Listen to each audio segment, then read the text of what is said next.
Okay, so you ready for this? Yeah, let's do it. All right, everyone, strap in, because today we're diving deep into something that might sound a little, I don't know, dry, Hmm. but trust me, it's anything but. We're talking about financial freedom and independence. Ah, yes. Yeah, and we know you're all about making smart money moves, so let's break it down. Right, because who doesn't want a stable and, dare I say, awesome future? Exactly. And, it's funny, like, financial freedom and financial independence, we hear these phrases all the time, I right? do, yeah. Thrown around almost like they're the same thing. But, I was thinking about it, and I'm not so sure they're exactly the same. What do you think? You're right. They are often used interchangeably.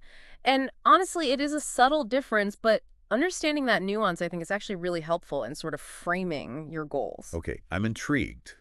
Break it down for us. What's the difference? Like, what are we really talking about here? Yeah. Because they both sound pretty great to me. Well, think of it this way, right? Financial freedom is, I think, more about having options. Options. I like options. Right. It's about, like, imagine waking up and you're not immediately hit with that dread of, oh my gosh, how am I going to pay this bill or how am I going to manage this debt? Right. You can cover your bills. You actually have some money left over.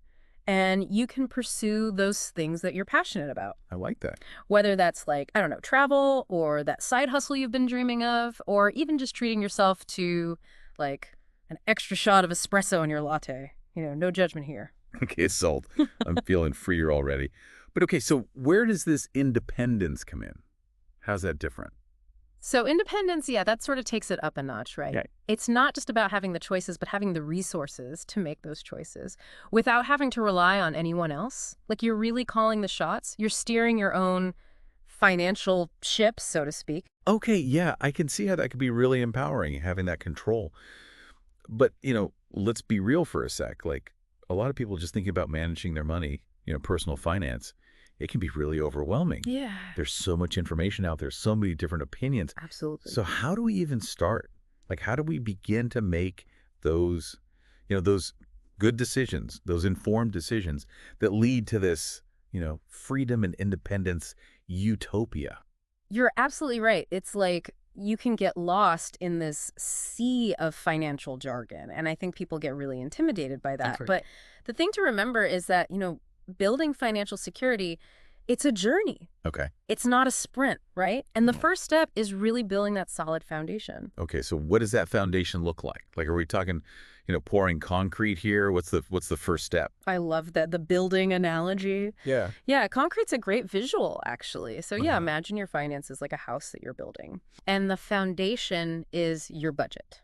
Okay, the budget, that's the foundation. Right. Got it. And I know that sounds, really basic and maybe even a little tedious, Mm-hmm. but it's really just about understanding where your money's going. That makes sense, yeah. Eh, Like, you can't build anything if you don't know what you're working with. Exactly. So if you don't know where your money is going, how can you make a plan to, take control of it? Right, right. So there are a lot of methods out there, but one simple one that a lot of people find helpful is this 50-30-20 rule. Okay, I've heard of that. What is that again? Okay, so basically you take your income and 50% of that goes towards your essentials, Okay. like your housing, your bills, groceries. The must-haves. Exactly, the must-haves. Then 30% is for your personal spending. Ah, So that's, your entertainment, your shopping, your dining out, like, the fun stuff. yeah, I can have some fun. Exactly. And then that last 20%, that goes towards your savings and debt repayment. Okay, all right, that makes sense. And that seems a lot more approachable than, like, tracking every single penny. Totally. And it gives you a framework, right? It helps Okay. you prioritize. Absolutely. Okay, so we've got the foundation. We're tracking where our money's going. What's the next step? All right. So once you've got that foundation set, we can start laying those bricks, right? Okay. And for a lot of people, that means tackling any high interest debt they might have. Oh, yeah, debt, that's a big one. Huge. Yeah. Like credit card debt, for example. That can be such a drain. Oh, tell me about it. It's like those interest rates, they're designed to keep you stuck. Right. And it's so easy to fall into that trap. So, once you have that budget and you see kind of where everything's going, you can start prioritizing paying down those high interest debts aggressively. Yeah. I know it can feel like a slog, like you're just chipping away forever. Mm-hmm. But once you're free of that burden, honestly, it's like you've gained a superpower. Yeah, that's a good point. Okay, so we've laid the foundation. We've tackled those pesky debts. What's next? What's next in our financial house construction project here? Okay, so now comes, I think, the really fun part. Ooh, the fun part. Yeah. So we're talking about building wealth. Right. This is where things like investing, asset allocation, those kinds of things come in. And I know those terms can sound a little intimidating, Yeah, a little bit. but it's really about putting your money to work for you. Okay, I like the sound of that. But isn't investing risky? Like the stock market, it can be like a roller coaster. Yeah, that's true. Investing does involve some level of risk, but it's also about long-term growth. So, you have to be comfortable with a certain amount of, ups and downs. Yeah, But right. think of it like, I don't know, planting a seed, right? You Okay. nurture it, you give it time, and then eventually you watch it flourish, it grows. Yeah, I see that. And there are ways to manage that risk. So a good starting point, especially for beginners, is investing in low-cost index funds. Oh, yeah, index funds, I've heard of those. Yeah, and they offer diversification. Okay. So instead of putting all your eggs in one basket, you're spreading your bets, so to speak, across a whole bunch of different companies. Okay, so it's kind of like instead of trying to pick like the one winning stock, Yeah, you're spreading it out. exactly. It's about playing the long game.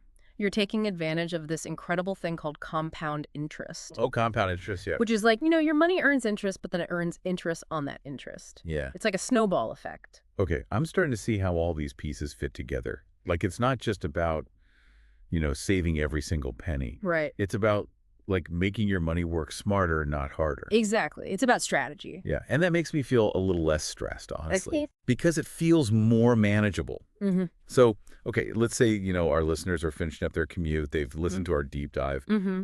What are like the key takeaways, the main things you want them to remember?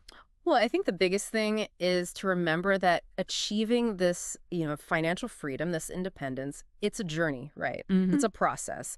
And it's about, we talked about the foundation. So it's about building that solid foundation with your budget. Yeah. It's about tackling that debt strategically. Hmm. And then it's about putting your money to work, making it work for you through smart investments. Smart investments, okay. I think people think it's all about deprivation. Right. But it's not. It's about making those informed choices Right. that give you that control, and ultimately empower you to live the life that you want to live. And not the life your debt wants you to live. Exactly. Exactly. You're in the driver's seat. I love it. And don't forget, everyone, it's a marathon, not a sprint. Small steps, consistency, and a little patience goes a long way. Now, here's a question to, ponder as you go about your day. What are your non-negotiables, when it comes to your lifestyle? Like, what are the things that truly bring you joy? And how can you align your financial goals with those things? Such a good question. Yeah.